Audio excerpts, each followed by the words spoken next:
Welcome to AgweekTV. I'm Rose Dunn in for Shauna Olson. A major farm bankruptcy earlier this spring sent shockwaves through the ag community. Ron McMartin farmed nearly 40,000 acres in the northeast corner of North Dakota, but he filed for bankruptcy in February. Now some major landowners are taking over about half the acres in the McMartin operation.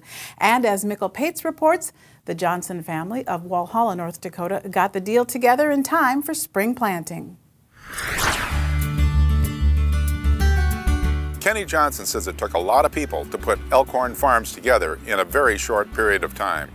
It didn't really get sprung on us till early 17, so there was kind of a situation where, like, wow, there's a lot of land here that needs a home.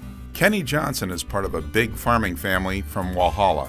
He left North Dakota in the mid-'80s to work at the Chicago Board of Trade for 20 years. All that time he kept buying farmland all over the country. He leased a big part of it in Northeast North Dakota to Ron McMartin. Now, in the wake of McMartin's big bankruptcy, he has much of it back. It's Johnson's farm and Johnson land, and it was an opportunity. We took it. Johnson knew McMartin was struggling. He'd missed some of his land payments to him last year, but Kenny and his family say they had no idea how bad it was.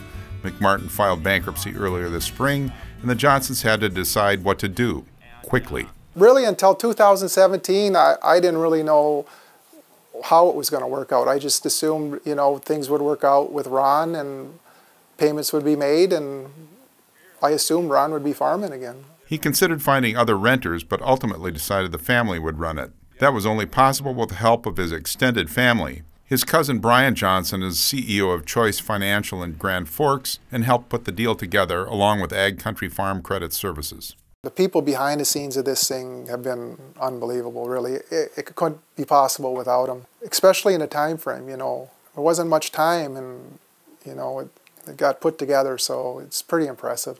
Once they decided what to do this spring, they had to make some major purchases, including 16 tractors and several trucks. We kind of saw it as an opportunity to get in. A lot of people probably say it maybe not a great time to get in, but we saw, there's some opportunity to get in as far as equipment, pricing, it's kind of soft on some of this stuff right now. Despite the problems, McMartin initially agreed to work for Johnson and Elkhorn Farms, but that agreement ended in late April. Ron ran a mega farm, so really in Elkhorn Farms as an employee, it probably isn't the right fit.